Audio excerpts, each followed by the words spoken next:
แผนกกสิกรรมและสิ่งแวดล้อมแขวงเวียงจันทน์ได้จัดพิธีเฉลิมฉลองวันซักยากันพญาสัตว์แห่งชาติพิธีดังกล่าวได้จัดขึ้นในวันที่ 11 พฤศจิกายน 2025 ที่บ้านใหม่หนองควายเมืองเวียงคำแขวงเวียงจันทน์โดยการเข้าร่วมของท่านคำพันธ์สิทธิดำพา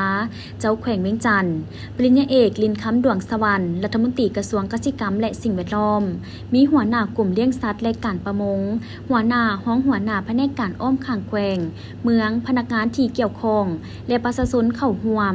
เพื่อเป็นการจัดตั้งปฏิบัติกฎหมายว่าด้วยการเลี้ยงสัตว์ตามมาตรา 111 ของกฎหมายว่าด้วยการเลี้ยงสัตว์และการสัตวแพทย์ฉบับปรับปรุงและการมอบหมายจากคณะภาคองค์การปกครองแขวง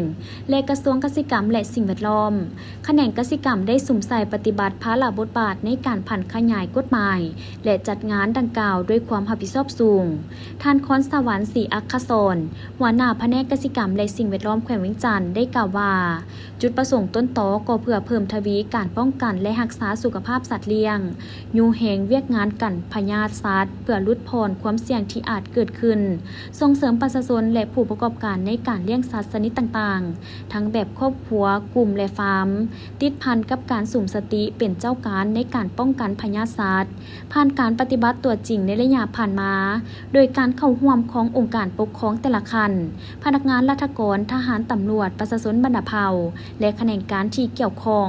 ได้เฮ็ดให้สัตว์เลี้ยงมีภูมิคุ้มกันต่อต้านกับพยาธิสัตว์อยู่ในระดับดีขึ้นเป็นลำดับแขวงเวียงจันทน์ได้จัดงานนี้ขึ้นทุกๆปีและบริการซักยาให้แก่สัตว์เลี้ยงปีละหลายกว่า 500,000 ตัวขึ้นไปในพิธีนี้มีการซักยากันพยาธิให้แก่สัตว์เลี้ยงชนิดต่างๆประกอบด้วยยากันพยาธิเต้าหู้เลือดงัวควายยากันพยาธิอะฮิวาหมูยากันพยาธิสัตว์ปีกและยากันพยาธิว่อมาซึ่งเป็นการตอบสนองจากกลุ่มเลี้ยงสัตว์และการประมงโดยปฏิบัติตามที่สร้างห้องการกสิกรรมและสิ่งแวดล้อมเมืองที่มีเงื่อนไขก็ได้สมทบกับองค์การปกครองท้องถิ่นจัดพิธีเฉลิมฉลองอยู่แต่ละท้องถิ่นโดยบางเมืองได้จัดแล้วในต้นเดือนพฤศจิกายนที่ผ่านมาและจะสืบต่อในบางเมืองตื่มอีกบางตอนท่านยังได้กล่าวตื่มอีกว่าพยาธิสัตว์ยังถือว่าเป็นภัยข่มขู่ที่ส่งผลกระทบโดยตรงต่อการเลี้ยงสัตว์ของประชาชนและผู้ประกอบการจัดพิธีเฉลิมฉลองวันซักยากันพยาธิสัตว์แห่งชาติในแต่ละปี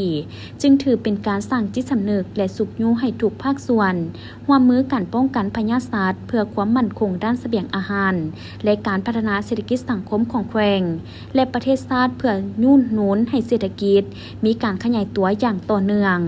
ตอนท้ายท่านเจ้าแขวงเวียงจันทน์ร่วมกับท่านรัฐมนตรีกระทรวงเกษตรกรรมและสิ่งแวดล้อมได้พร้อมกันหลั่นคล้อง9 บาทเพื่อเปิดพิธีเฉลิมฉลองวันซักยากันพยาธิสัตว์แห่งชาติวันที่ 11 พฤศจิกายนในปี